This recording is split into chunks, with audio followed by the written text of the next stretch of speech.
Nithyanandam. This is Ma Nitya Oviananda coming to you live from Trishulam Aadheenam in Chennai, India. So I just arrived here this morning after riding on the bus all night from Bengaluru Aadheenam. As I said, I am on a traveling adventure now. So I basically arrived here. Now, if you remember, if you don't know this, I've not maybe mentioned this in YouTube, but on my Facebook page, some weeks ago, there were people attacking this place. See, Swamiji, his disciple, the family donated this land. It's no secret. They donated this big land in order to build a temple here and a hospital. That's what Swamiji wants to build. So the Sannyasis came here to take over that land and start building. Well, there were some people illegally occupying this land. Unfortunately, that happens in India, so they think because they're illegally occupying the land that they own it. So these people, basically, kind of low-level people, thinking that violence solves everything, they were trying to basically harm the people that were here, and they did. They did some harm, they did some property damage. Everybody's okay, though, but it's terrible. See, these people are obviously anti-Hindu spiritual elements. I should say anti-Hindu, anti-spiritual elements. They don't care that people want to come here, owning this land, and put things here for the community itself. So not only for the community very close by, but all around, they would help the community. So anyhow, these people attacked and whatever else, and all the legal things happened, and obviously the case was one that these people need to go. Anyhow, unfortunately, within the Hinduism here in India, there's many different people who are anti-spiritual and anti-Hindu.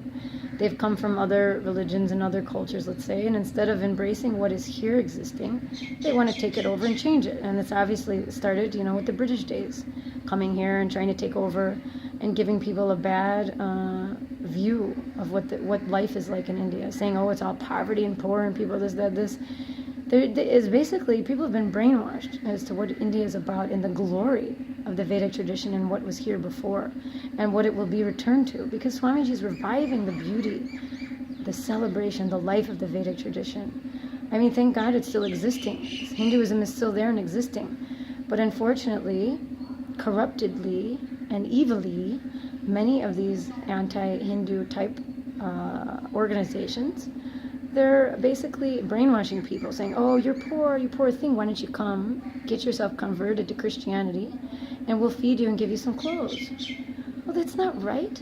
You're going to sit there and brainwash somebody because they're at their wits' end, not able to feed their family at the moment, because their very being was taken away when certain education system of the Gurukul, when different systems were taken out of place because of that. Britishers, when they came years ago, many different things happened within the government in the structure of India. Anyhow, so people are going to come in and tell you, oh, you're starving on your last leg, about to croak. You obviously want to feed your family and keep them alive, so you will, right? And unfortunately, in such an evil way, saying that you'll either die or you convert. It's totally wrong. And it's not what Hinduism is about. Hinduism is about transformation of the very being. And because we have a living avatar, His Holiness Paramahamsa Nithyananda, he can actually transmit that energy to us and make us realize that. Instead of studying it for years and years, we have him here as a living example and as a living energy who connects us to the cosmos, to the divine itself. And it is such an amazing gift. And as sannyasis, we are here to help basically share all of that with other people. We're not here to convert people, we're here to transform them. If they do a meditation or some yoga or read a book or listen to what we're saying about Swamiji and they have some click on their life and some improvement in their life, that's great. That's what it's about. But even better, if they can come to Swamiji, get initiation, and really experience that opening of the being, that energy connection in which they can manifest the powers of Sadashiva. See, we're not just here to work 9 to 5, go home, sip a beer, watch the TV, and go to sleep. I'm sorry. It might be fun for some time, but it's not what we're here. There's so much more we're capable of. We don't use hardly any of our brain. Everybody knows that. Only a little tiny % we're using.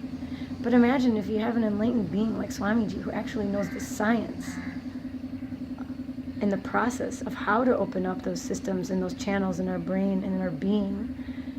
why wouldn't you want to explore that? I mean, it's really cool.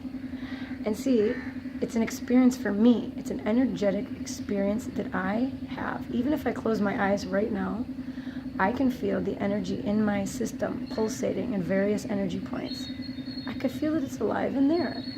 And you can't say it's magic, and you can't say it's evil. Why? Because when the experience of that bliss happens, when I'm actually in that Shaktipada state with Swamiji, and that energy floods my entire brain and my heart and my whole system, I feel it.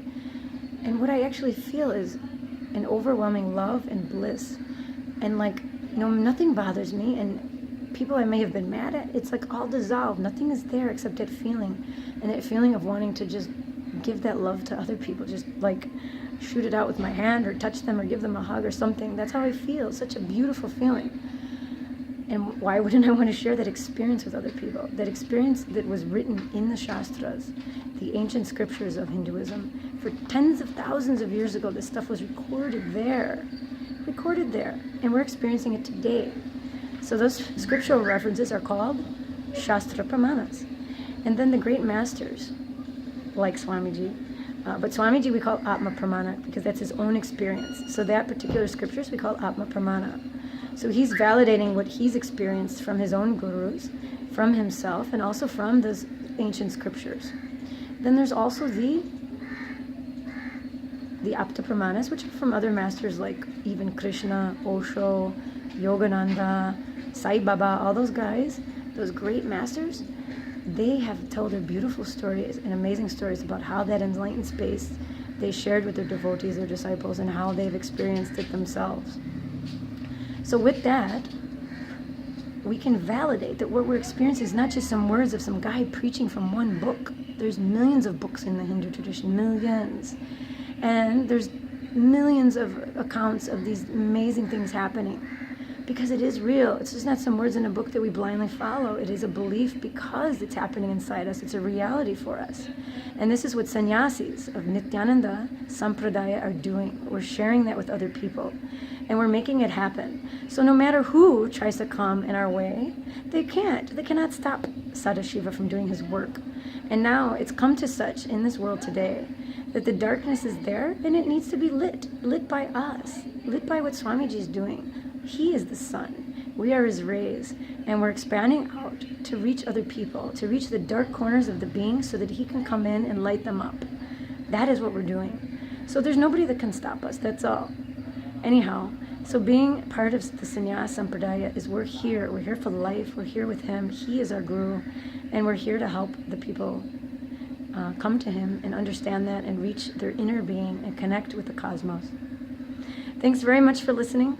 And I'm off on another adventure, which I'll tell you about tomorrow. Thank you, Nithyanandam.